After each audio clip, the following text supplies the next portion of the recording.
मेरे प्रिय विद्यार्थियों, आज की इस ऑनलाइन कक्षा में आपका हार्दिक अभिनंदन और स्वागत।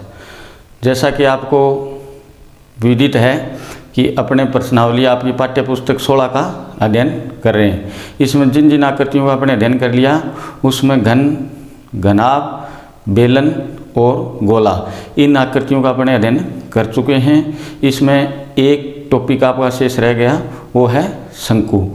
तो शंकुनुमा आकृति की अपने बात करें, या आपने शंकुनुमा आकृति को भौतिक जगत में अगर आपने देखा है तो सबसे आपका प्रिय या प्रचलित नाम की अपने चर्चा करें तो कोन आइसक्रीम कहूँगा मैं। कोन आइसक्रीम की आपको सबसे ज़्यादा डिमांड रहती है तो आकृति शंकुनुमा होती है। अगर इसके अलावा अपने कक्षा में जैसे आपको अध्यापक पढ़ाता है तो आपको उदाहरण देता है जोकर की टोपी, तो जोकर की टोपी भी शंकुनुमा होती है। इसके अलावा अपने कुछ बर्तन ऐसे होते हैं जो शंकुनुमा होते हैं। जैसे आपने कभी देखा होगा कि मिट्टी का तेल मापने के लिए या डीजल मापने के लिए, यानी लिक्विड जो तरल पदार्थ मापने के जो बर्तन अपने काम में लेते हैं वो शंकुनुमा होते हैं। इसके अलावा अपने घरों में तरल पदार्थ डालने के लिए एक बर्तन से दूसरे बर्तन में जब अपने उड़ेलते हैं तो जो कीप काम में लेते हैं उसका ऊपर का जो हिस्सा होता है वो भी क्या होता है, शंकुनुमा होता है। तो अपने बात है शंकुनुमा आकृति कर रहे थे तो मैं आपको दिखाना चाहूँगा कि ये आकृति आपकी क्या है, शंकुनुमा है। तो इसको देखने से आपको पता चल गया है कि आपकी कोन आइसक्रीम जैसी सेम है। इसमें आप इतना ही अंतर मानो कि इसमें आइसक्रीम नहीं डाली हुई है। इसकी अपने चर्चा करें तो इसमें आपको एक सिरा नुकीला है, दूसरा सिरा आपका वर्ताकार है, यानी दूसरा सिरा इसका वर्तीय होता है। इसकी ऊंचाई की अपने बात करें तो ऊंचाई भी इसके दो हिस्सों में है। एक तो ये जो ऊंचाई है ये डालू ऊंचाई यानी तिरछी ऊंचाई, या इसको आप क्या कहोगे, तिरक ऊंचाई भी अपने कह सकते हैं। दूसरी ऊंचाई इसकी सीधी ऊंचाई है, यानी इस सेंटर बिंदु से और इस वर्तीय सिरे के सेंटर बिंदु यानी केंद्र तक जो लंबवत ऊंचाई होती है इसको अपने केवल ऊंचाई शब्द से ही बोलेंगे। और ये डालू ऊंचाई है, इसको आप तिरक ऊंचाई या तिरछी ऊंचाई के नाम से जानेंगे। ये आपको प्रश्न में लिखा हुआ मिलेगा। अगर प्रश्न में आपको केवल ऊंचाई से संबोधित कर रहा है कोई माप को तो आप उसको ऊंचाई समझेंगे, और तिरक ऊंचाई या तिरछी ऊंचाई आप कहेंगे तो ये इसकी क्या होगी, ढालू ऊंचाई होगी। और ये इसका वर्तीय जो सिरा है इसका बीच में इसका सेंटर बिंदु होगा, और ये पूरा इनका व्यास है, और इसकी आदि क्या होगी, केंद्र से इस परिधि तक की क्या होगी, इसकी त्रिज्या होगी। तो इस प्रकार अपने शंकुनुमा आकृति के बारे में अपने अध्ययन करेंगे। तो सबसे पहले अपने देखते हैं कि आपको अध्ययन करना है किसके बारे में, शंकु के बारे में। ठीक है, तो शंकुनुमा आकृति को अपने इस समतल पे अपने बात करें तो इस प्रकार से ये तो हो गई आपकी दोनों ढालू ऊंचाई, और ये हो गया आपका वर्तीय भाग। अब ये इनका क्या हो गया, केंद्र बिंदु O वर्तीय भाग का, और इस सेंटर से इस तक अपने बात करें तो ये हो गई आपकी ऊंचाई यानी H। क्या है आपके पास, ये H। तिरछी ऊंचाई क्या है, L, और ये हो गई आपकी त्रिज्या जिसको बोलोगे आप R। तो त्रिज्या और ऊंचाई ये एक दूसरे पे क्या होती हैं, लंबवत होती हैं। दोबारा समझ लो, अगर आपको पुस्तक में केवल ऊंचाई शब्द दिया होगा तो आप समझोगे कि आपको क्या दिया गया है, H। आपको तिरक या तिरछी ऊंचाई से संबंधित आपको बात कही गई है तो आपको क्या दिया गया है, L, और ये आपकी त्रिज्या है ही, इसमें कोई कन्फ्यूजन वाली बात है ही नहीं। तो अब अपने देखते हैं, शंकु को छोड़ो, आप इस आकृति पे अपने नज़र डालते हैं तो ये देखो आपकी AOB, ये क्या हो गया आपका समकोण त्रिभुज हो गया। केवल आपको इतनी आकृति पे ध्यान देना है, AOB, तो ये हो गया समकोण त्रिभुज। तो समकोण त्रिभुज में आधार, लंब और कर्ण तीन भुजाएं होती हैं, जिसकी अपने पाइथागोरस प्रमेय के द्वारा अगर आपको दो भुजा दी गई हो तो आप तीसरी भुजा ज्ञात कर सकते हो। जैसे कर्ण दिया गया है, आधार दिया गया है तो लंब ज्ञात कर सकते हो, लंब कर्ण दिया गया है तो आधार ज्ञात कर सकते हो, और आधार और लंब दिया गया है तो आप क्या कर सकते हो, कर्ण ज्ञात कर सकते हो पाइथागोरस प्रमेय से। तो यही बात यहाँ है। ये समकोण त्रिभुज है, समकोण त्रिभुज के सामने की भुजा जो होती है वो कर्ण यानी L है, वो आपका क्या है, कर्ण है। इस कोण के हिसाब से अपने बात करें तो R आपका आधार है और H आपका क्या है, लंब है। तो सबसे पहले अपने इसी चीज़ पे अपने अध्ययन करेंगे कि शंकु के अंदर 3 अवयव हो गए आपके पास, तिर्यक ऊंचाई, ऊंचाई और त्रिज्या। तो इसमें आपको हो सकता है प्रश्न में तीनों चीज़ नहीं दी गई हो, लगभग नहीं दी गई होती हैं कि इसमें 2 ही अवयव दिए होंगे आपको, चाहे L और H दिया है तो R आपको ज्ञात करना पड़ेगा, R और H दिया गया है तो L आपको ज्ञात करना पड़ेगा। यानी तीनों में से 2 तो प्रश्न में दिए होंगे और तीसरा आपको जिस हिसाब से ज़रूरत है, आपको आयतन ज्ञात करना है, वक्र पृष्ठ ज्ञात करना है या संपूर्ण पृष्ठ ज्ञात करना है, उस हिसाब से कौन से अवयव की आपको आवश्यकता और है तो आप तीनों में से एक को आप ज्ञात कर सकते हो, वो ज्ञात करना पड़ेगा। तो पाइथागोरस प्रमेय क्या है आपके पास, पाइथागोरस प्रमेय है कि कर्ण स्क्वायर बराबर आधार स्क्वायर प्लस लंब स्क्वायर। तो यहाँ आपके पास कर्ण की जगह क्या है, तिर्यक ऊंचाई यानी L। तो सबसे पहले अपने अध्ययन करेंगे इन तीनों अवयवों में से किस प्रकार अपने एक अवयव को ज्ञात कर सकते हैं। तो शंकु की तिर्यक ऊंचाई, शंकु की तिर्यक ऊंचाई यानी L बराबर क्या है, H square plus R square. तो L स्क्वायर बराबर होता है H square plus R square. आपने यहाँ क्या ले रखा है, केवल L स्क्वायर नहीं लगा रखी है, तो L स्क्वायर हटा दी तो सामने क्या लग जाएगा आपके पास है, राइट साइड में अंडर रूट यानी वर्गमूल का चिन्ह। तो इस सूत्र से आप क्या ज्ञात कर सकते हो, L ज्ञात कर सकते हो। इसी प्रकार आपको H की जरूरत है तो शंकु की ऊंचाई, शंकु की ऊंचाई यानी H बराबर क्या है आपके पास, R स्क्वायर लेफ्ट साइड में आ गया तो H बराबर क्या हो गया, L square minus R square का अंडर रूट। और इसी प्रकार अगर L और H दिए गए हों तो शंकु की त्रिज्या, शंकु की त्रिज्या यानी R बराबर क्या है, L square minus R square.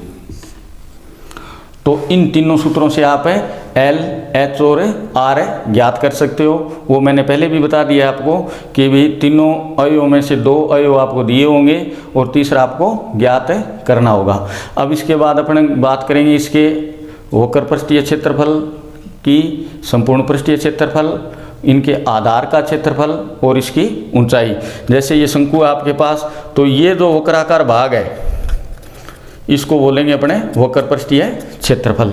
अगर इसमें अपने इस वर्तीय भाग को सम्मिलित कर लिया, यानी इसमें ये भी आपका ढका हुआ है, यानी ये भी भाग आपके पास मौजूद है, तो ये शंकु का पूरा पृष्ठ आप स्पर्श कर सकते हो, इस पे कलर कर सकते हो, इस पे कोई कवर चढ़ा सकते हो। तो इसको अपने क्या कहेंगे, संपूर्ण पृष्ठीय क्षेत्रफल। और अगर आधार की बात आ गई तो मैंने पहले भी बता दिया आपको कि शंकु का आधार क्या होता है, वृत्ताकार होता है। इसी प्रकार इसके आयतन के बारे में अपने अध्ययन करेंगे। तो सबसे पहले देखते हैं अपने शंकु का वक्र पृष्ठीय क्षेत्रफल, यानी शंकु का वक्र पृष्ठीय क्षेत्रफल, इस भाग का क्षेत्रफल के सूत्र के बारे में अध्ययन करेंगे। तो शंकु का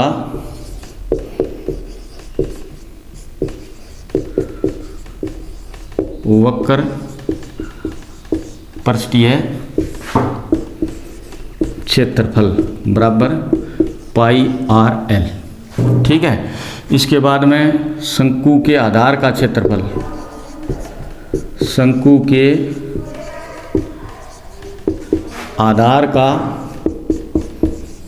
क्षेत्रफल पाई आर स्क्वायर, यानी पहले ही बता दिया मैंने कि शंकु का आधार क्या होता है, वर्ताकार होता है। उसके बाद में शंकु का संपूर्ण पृष्ठीय क्षेत्रफल, शंकु का संपूर्ण पृष्ठीय क्षेत्रफल। तो संपूर्ण पृष्ठीय क्षेत्रफल मैंने पहले भी बता दिया आपको कि इन दोनों को अगर प्लस कर दें, यानी ये बताया था मैंने भी, ये आपका शंकु है, इसमें ये तो है वक्र पृष्ठीय क्षेत्रफल, ठीक है, ये है इसका वृत्तीय क्षेत्रफल यानी आधार का क्षेत्रफल। अगर दोनों को अपने इसको संपूर्ण की बात करें तो दोनों इसमें क्या कर देंगे, प्लस कर देंगे तो संपूर्ण पृष्ठीय क्षेत्रफल का सूत्र बन जाएगा। जैसे ये पाई आर एल है, ये पाई आर स्क्वायर है, तो दोनों में पाई आर कॉमन आ गया, तो यहाँ क्या बच गया एल, और यहाँ आर स्क्वायर है तो एक आर बाहर आ गया और एक आर ब्रैकेट के अंदर बच गया। ये हो गया शंकु का संपूर्ण पृष्ठीय क्षेत्रफल। इसके बाद अब अपने शंकु का आयतन, तो शंकु का आयतन, शंकु का आयतन है 1/3 पाई आर स्क्वायर एच, यानी बेलन के आयतन का तीसरा हिस्सा। यानी बेलनाकार आकृति के बारे में अपने पढ़ा था, ये बेलनाकार आकृति है, ठीक है। अब इसमें से आपको शंकु काटना है, ये इसका केंद्र बिंदु है, ये इसका केंद्र बिंदु है, दोनों सिरों के केंद्र बिंदु हो गए। अब इसमें से शंकु आपको निकालना है, तो आप ये हो गया और आपका ये शंकु हो गया। तो एक भाग तो ये हो गया जो आपने काट के बाहर निकाल लिया, दो भाग इसके अंदर शेष बच गए, एक तो ये भाग बच गया और एक ये भाग बच गया। यानी 3 भागों में बेलन को अगर अपने 3 भागों में शंकुनुमा आकृति में काटते हैं तो शंकु का आयतन है जो बेलन का तीसरा भाग होगा। तो बेलन का सूत्र होता है आयतन का पाई आर स्क्वायर एच, शंकु के आयतन का हो गया 1/3 पाई आर स्क्वायर एच, यानी बेलन के आयतन में 3 का भाग दे दिया तो क्या हो गया शंकु के आयतन का सूत्र। तो इस प्रकार से सबसे पहले तो आपको ये सूत्र याद करने होंगे, और वो एल आर और एच के जो 3 सूत्र लिखवाए थे वो याद करने होंगे। उसके बाद आपको प्रश्न पढ़ के और प्रत्येक प्रश्न का आपको उत्तर देना होगा। जैसे मान लो अब अपने इन सूत्रों की बात करें तो सूत्र चलो यहाँ लिखे हुए हैं आपके सामने। अब आपके पास कोई प्रश्न है जिसमें ये दे दिया कि भी शंकु की त्रिज्या 7 सेमी है, शंकु की त्रिज्या कितनी है 7 सेमी, ठीक है, और तिर्यक ऊंचाई दे दी आपको, तिर्यक ऊंचाई आपके पास है 21 सेमी, ठीक है, आर दे दिया और एल दे दिया। ये आपका आर है और ये है आपका एल, ठीक है। अब आपको वक्र पृष्ठीय क्षेत्रफल या आधार का क्षेत्रफल या संपूर्ण पृष्ठीय क्षेत्रफल है, तब तो आपके पास जो आपको ज़रूरत है वो आपके पास है, उपलब्ध है। परंतु अगर आपको पूछ लेता है इसके आयतन के बारे में, किसके बारे में पूछता है आयतन के बारे में, आयतन के बारे में पूछेगा तो आपको दिमाग लगाने की ज़रूरत है कि यहाँ आपके पास क्या है एच है, तो आपको किस चीज़ की ज़रूरत पड़ेगी, आपको एच की ज़रूरत पड़ेगी। तो एच आपके पास आर और एल दिए हुए हैं, तो इनसे आपको, इन दोनों से आपको क्या ज्ञात करना है, एच ज्ञात करना है। तो एच का सूत्र मैंने पहले बताया था आपको कि एच बराबर है, एच बराबर क्या होगा l square minus r square, इसका अंडर रूट। तो एल आपके पास क्या है 21, तो 21 स्क्वायर माइनस 7, तो 7 स्क्वायर, इसका अंडर रूट। 21 का वर्ग हो गया आपका 441 और 7 का वर्ग हो गया आपके पास है 49। अब 441 में से 49 आप माइनस करोगे तब आपके पास है जो संख्या आएगी उसका आप वर्गमूल ज्ञात करके और आप क्या ज्ञात कर सकते हो, एच का मान ज्ञात कर सकते हो। और फिर आपको क्या ज्ञात करना है, इसका आयतन। तो अपने अध्ययन करेंगे इन सूत्रों के बारे में जो दे रखे हैं अपने सामने।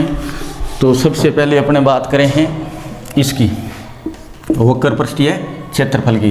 तो वक्र पृष्ठीय क्षेत्रफल सूत्र आपके पास क्या है पाई आर एल। तो इसके आगे मैं लिखता हूँ पाई आर एल, सूत्र यहाँ लिखा हुआ है। तो बराबर पाई की जगह आपने क्या लिख दिया 22/7, ठीक है, आर की जगह 7 और एल की जगह क्या है आपके पास है 21। तो 7 से 7 कैंसिल हो गया, 22 इंटू क्या आ गया आपके पास है 21, इसका गुणा करोगे आप, तब सेमी स्क्वायर में क्या आ जाएगा आपका वक्र पृष्ठीय क्षेत्रफल। इसके बाद बात करते हैं अपने वृत्तीय भाग की, यानी इनके आधार के क्षेत्रफल की। तो ये इनके आधार का क्षेत्रफल का सूत्र क्या है, पाई आर स्क्वायर। क्या है, पाई आर स्क्वायर। तो पाई आर स्क्वायर सूत्र आपके सामने है, तो बराबर 22/7 इंटू आर स्क्वायर है। आर स्क्वायर है तो 7 इंटू 7, 7 से 7 कैंसिल हो गया, 22 7 154, 154 है सेमी स्क्वायर। ठीक है। इसके बाद अपने बात करते हैं इसके संपूर्ण पृष्ठ की। तो संपूर्ण पृष्ठ का सूत्र क्या है, pi R bracket L plus R. तो पाई की जगह क्या है आपके पास, इसकी अपने बात करें तो पाई की जगह हो गया आपके पास 22/7 इंटू आर की जगह क्या है 7, ब्रैकेट एल की जगह क्या है 21 और प्लस आर की जगह क्या है 7। तो 7 से 7 कैंसिल हो गए, 22 इंटू और 7 और 21 कितने हो गए 28। तो 22 और 28 का आप गुणों करोगे तो क्या उत्तर आ जाएगा आपका सेमी स्क्वायर में। ठीक है। इसके बाद अपने बात करेंगे आयतन की। तो आयतन के लिए आपके पास पहले भी मैंने बता दिया है आर और एल तो हैं, परंतु एल की तो आयतन में ज़रूरत ही नहीं है। आपको क्या चाहिए, एच चाहिए। तो जो सूत्र मैंने पहले बताया है उस सूत्र से आप पहले क्या ज्ञात करोगे, एच ज्ञात करोगे, और एच ज्ञात करने के बाद में आप आयतन ज्ञात कर पाओगे। तो इस प्रकार से साधारण अगर आपको त्रिज्या और तिर्यक ऊंचाई या एच दिया गया है तो सिर्फ आपको सूत्र याद करने की ज़रूरत है। उसके बाद आप सूत्र में संख्या लिखी और भाग गुणा जो भी आपकी कैलकुलेशन है वो की, उसके हिसाब से आपका आंसर आ जाएगा। इसमें अगर आपको कुछ प्रश्न ऐसे दिए होंगे जो कुछ सोचने के लिए मजबूर होंगे, यानी पहले भी मैंने बताया प्रत्येक टॉपिक में ये बात आई थी कि एक आकृति को दूसरी आकृति में आपको बदलना है, या एक आकृति से दूसरी आकृति आपको बनानी है, या एक आकृति का आयतन आपको दे रखा है, दूसरी छोटी छोटी आकृति आपको बनानी है। तो इस प्रकार के जो प्रश्न होंगे, यानी परीक्षा की दृष्टि से जो इम्पोर्टेंट प्रश्न होंगे, उसके बारे में अपने अगली कक्षा में अध्ययन करेंगे। तो मैं आपसे आशा करता हूँ कि जब अपनी अगली कक्षा आएगी तब तक आप इन सूत्रों को बढ़िया तरीके से याद करके तैयार रखेंगे, ताकि अपने आगे के जो प्रश्न हल करेंगे उसमें आपको सूत्र से संबंधित कोई दिक्कत नहीं आएगी। सूत्र एक ऐसी चीज़ है जो एक बार याद करने पे याद हो गई, परंतु उसको बार बार या आपको इसको दिमाग में काफ़ी दिनों से नहीं ले रहे हो तो फिर ये भूलने वाली चीज़ है। सूत्र आपको हमेशा याद रखने की ज़रूरत है। सूत्र अगर याद नहीं होगा तो आपको कोई अध्यापक कितनी भी इच्छा शक्ति लगा के अगर पढ़ाना चाहेगा तो आप नहीं समझ पाओगे, क्योंकि सूत्र एक मूल मंत्र है जो प्रश्न को हल करता है। जैसे अपने बोर्ड पे लिखने की बात कर रहे हैं तो मेरे पास ये मार्कर है, अब आप ये बोलोगे कि सर मार्कर नहीं लेना है, फिर इसके बाद आपको बोर्ड पे लिखना है, तो मार्कर के बगैर बोर्ड पर लिखना संभव नहीं है। तो क्या मार्कर मेरे पास होगा तभी मैं बोर्ड पे लिख पाऊँगा। तो इसी प्रकार अगर आपके पास सूत्र नहीं है या सूत्र याद नहीं है तो वो स्थिति ऐसे है। अब आप सूत्र का महत्व समझ लो इसी उदाहरण से कि सूत्र का महत्व क्या है। तो आप सूत्र अगली कक्षा तक ये कंप्लीट याद करोगे। पीछे भी अपने 4-5 आकृतियों के सूत्र मैंने बता दिए आपको।